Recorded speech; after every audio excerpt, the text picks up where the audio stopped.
Neturit kur pasistatyti stalo, bet yra nutrupėjusi palangė? Puiku.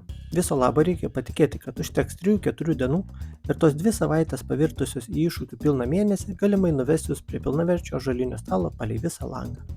Pirmas etapas – atramos. Kadangi norėjau, jog stalas vizualiai atrodytų lyg kabantis ore, teko konstruoti viską iš to, ką radau. Profiliai, kampai, brusai ir kiti remonto reikalai. Čia svarbiausia, kad būtų tvirta ir pasislėptų. Grožis antraeilis. Toliau prasidėjo stalviršis. Aišku, tinkamo dydžio ąžuolinio skydo neradau, todėl nusipirkau siaurą ir nusprendžiau praplatinti namudiniams sąlygoms. Šioje vietoje didžiausias atradimas buvo šablonas baldiniams skaičiams. Šis kelis eurus kainavęs inžinerinis stebuklas tikrai pakėlė galutinę kokybę, nors ir reikėjo pasieksperimentuoti, kad suprasčiau, kaip veikia.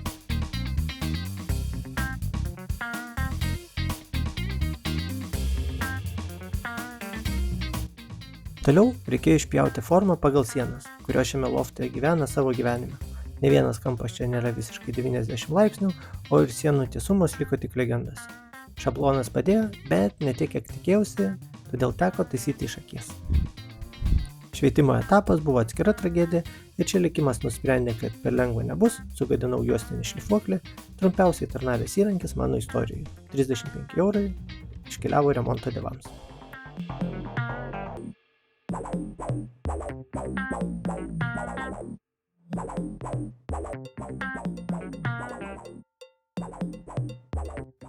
Po to alėjavimas. Stebėtinai čia, be nuotykių, aliejus įsikėlė tolygiai, svarbu buvo nenuleisti žvilgsnį. Anksčiau ir vėliau tai turėjo nutikti. Ir pritrūkęs rankų, nebegimdžiau idėjų, kaip čia jau vienam užkėlus, o adekvatumo akimirkos pastumėtas pasikviečiau dailėje šeimos dalį, nes niekas taip netiki žmonos fizinėmis jėgomis, kaip vyras įstrigęs remonto darbe.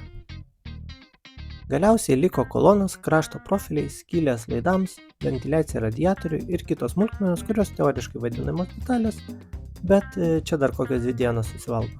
Bet kai pamatau galutinį rezultatą, matau, kad buvo verta. Dabar loftas turi patogią vietą ir darbui, ir pasisėdėjimui, ir kiemo stebėjimui.